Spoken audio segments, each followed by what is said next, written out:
आकाशवाणी रांची से प्रस्तुत है प्रादेशिक समाचार।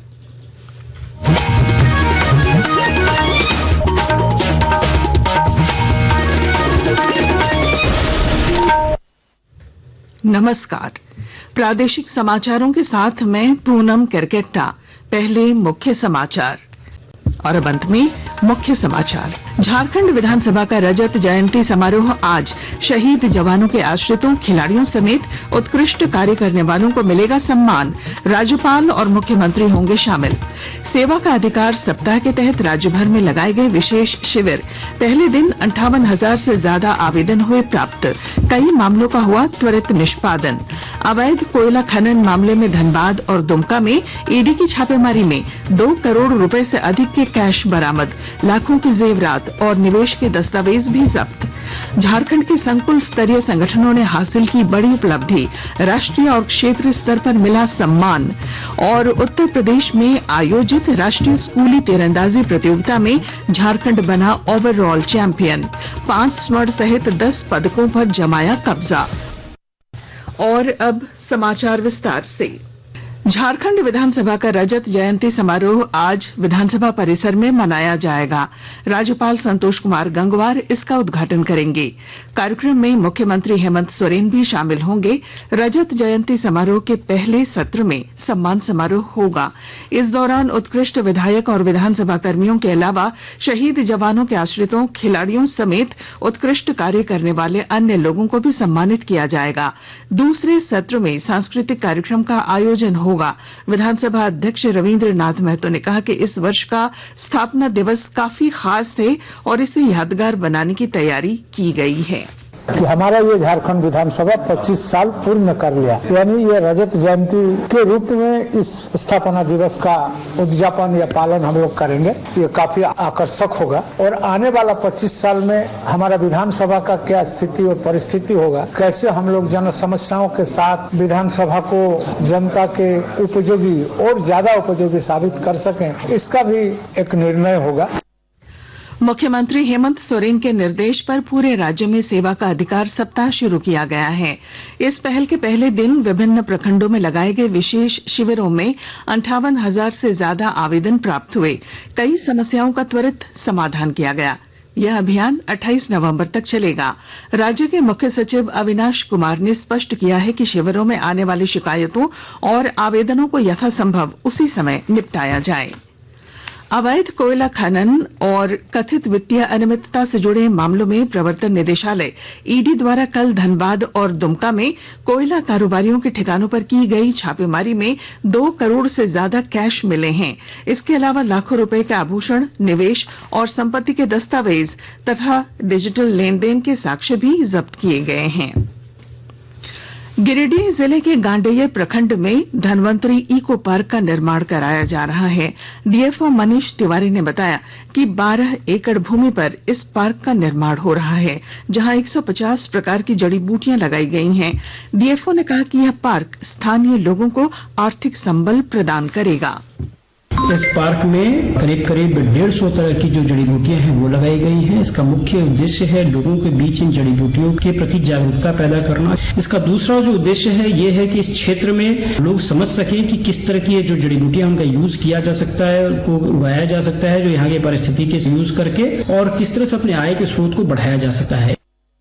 महिला अभिव्यक्ति सोसाइटी द्वारा हैदराबाद में आयोजित SHG फेडरेशन अवार्ड 2025 में चतरा जिले के धनकेरी और बन्हे संकुल स्तरीय संगठन ने राष्ट्रीय स्तर पर दूसरा और तीसरा स्थान हासिल किया है। वहीं पूर्वी सिंहभूम जिले के घाटशिला प्रखंड स्थित बगुरिया संकुल स्तरीय संगठन को पूर्वी क्षेत्र में द्वितीय पुरस्कार से सम्मानित किया गया।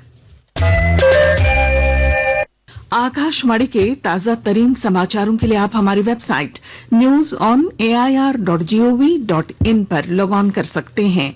ताजा समाचार X handle @AIR news alerts और Facebook page All India Radio news पर भी उपलब्ध है। आप प्रादेशिक समाचार एकांश के एक्स हैंडल @AIR न्यूज _ और Facebook page Akashvani news Ranchi, Instagram page तथा YouTube channel AIR news news Ranchi पर भी हमारे बुलेटिन सुन सकते हैं। प्रादेशिक समाचार आप आकाशवाणी रांची से सुन रहे हैं। खूंटी जिले में शिंबुकेल गांव के पास कल शाम एक कंटेनर और बाइक के बीच टक्कर में बाइक पर सवार 2 लोगों की मौत हो गई। वहीं 4 वर्षीय एक बच्ची गंभीर रूप से घायल हो गई है। 56वें भारतीय अंतर्राष्ट्रीय फिल्म महोत्सव का आज तीसरा दिन है, जिसमें सिनेमा, प्रतिभा और वैश्विक भागीदारी का जीवंत मिश्रण देखने को मिलेगा।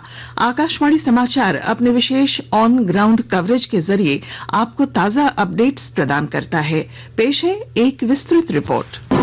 इफ्फी में आज प्रदर्शित होने वाली कुछ फिल्मों में वैलेंटीना बर्टनी और निकोल बर्टनी की तावले फिल्म मॉस्किटोज, जाफर पनाही की it was just an accident, Surya Balakrishnan की दीपा दीदी और देवांकर बोरगोहेन की असमिया फिल्म सिकर शामिल हैं। नारी शक्ति की भावना को मजबूत करते हुए पहली बार 50 से ज्यादा फिल्म निर्देशक अपनी फिल्में प्रस्तुत कर रही हैं। इसी क्रम में सिंपल दुगर आज अपनी फिल्म लोक माता देवी अहिल्याबाई प्रस्तुत करेंगे। इस महोत्सव में ओपन एयर स्क्रीनिंग के लिए भी 3 स्थान निर्धारित हैं, जहां सिनेमा प्रेमी मीरामार बीच और वागातोर के हेलीपैड पर या फिर मडगांव स्थित रविंद्र भवन के हरे भरे लॉन में फिल्मों का आनंद ले सकते हैं। मास्टर क्लास के एक हिस्से के रूप में विधि विनोद चोपड़ा फिल्म निर्माण की कला और भावनाओं पर अपने अनुभव साझा करेंगे, जबकि बरनाली की festival director Tricia Tuttle IFFI के फेस्टिवल डायरेक्टर शेखर कपूर के साथ एआई की दुनिया में सिनेमा को नए सिरे से परिभाषित करने के एक दिलचस्प सत्र में बातचीत करेंगे। इन सब के बीच फिल्मों की दुनिया से जुड़ी अपनी तरह की एक अनोखी प्रदर्शनी कला अकादमी के एक बड़े से हॉल में लगाई जा रही है। इस प्रदर्शनी में 1000 से अधिक कैमरे रखे गए हैं। पहले बेलो कैमरे से लेकर फ्लैश बल्ब तक, मामिया से लेकर यशिका तक, ये सब कुछ यहाँ पर मौजूद है। ये अनोखा और अनमोल संग्रह श्री संजीव देवरोखाकर के स्वामित्व में है। वे जीवन भर पुराने कैमरे इकट्ठा करते रहे हैं और आपको बता दें कि उन्होंने पहला कैमरा वर्ष 1968 में मुंबई के एक बाजार से खरीदा था, जब वो मुश्किल से 16 या 17 साल के थे। निखिल कुमार, आकाशवाणी समाचार, पणजी, गोवा।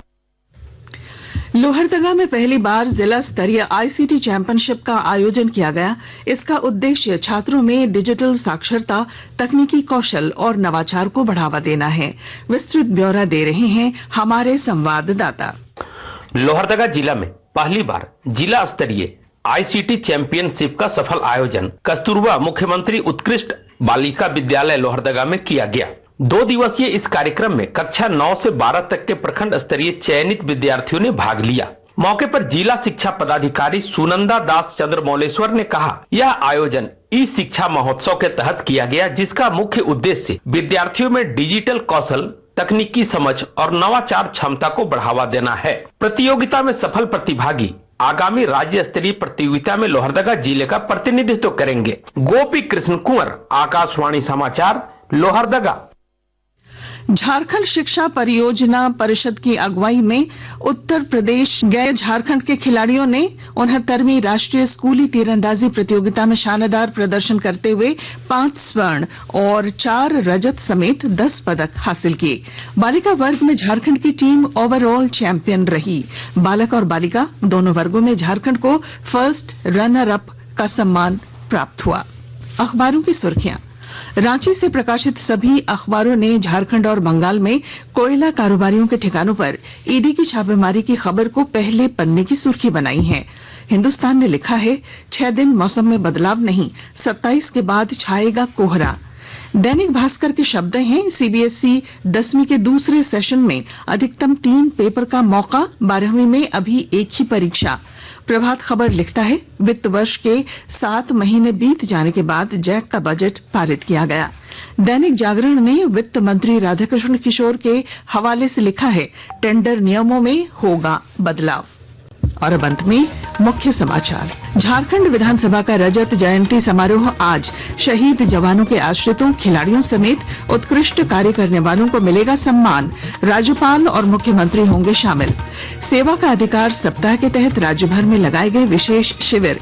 पहले दिन 58,000 से ज्यादा आवेदन हुए प्राप्त। कई मामलों का हुआ त्वरित निष्पादन। अवैध कोयला खनन मामले में धनबाद और दुमका में ईडी की छापेमारी में 2 करोड़ रुपए से अधिक के कैश बरामद। लाखों के जेवरात और निवेश के दस्तावेज भी जब्त। झारखंड के संकुल स्तरीय संगठनों ने हासिल की बड़ी उपलब्धि, राष्ट्रीय और क्षेत्रीय स्तर पर मिला सम्मान। और उत्तर प्रदेश में आयोजित राष्ट्रीय स्कूली तीरंदाजी प्रतियोगिता में झारखंड बना ओवरऑल चैंपियन। 5 स्वर्ण सहित 10 पदकों पर जमाया कब्जा। और इसके साथ ही आकाशवाणी रांची से प्रादेशिक समाचार का ये बुलेटिन समाप्त हुआ। अगला प्रादेशिक मुख्य समाचार 10 बजे प्रसारित किया जाएगा। नमस्कार।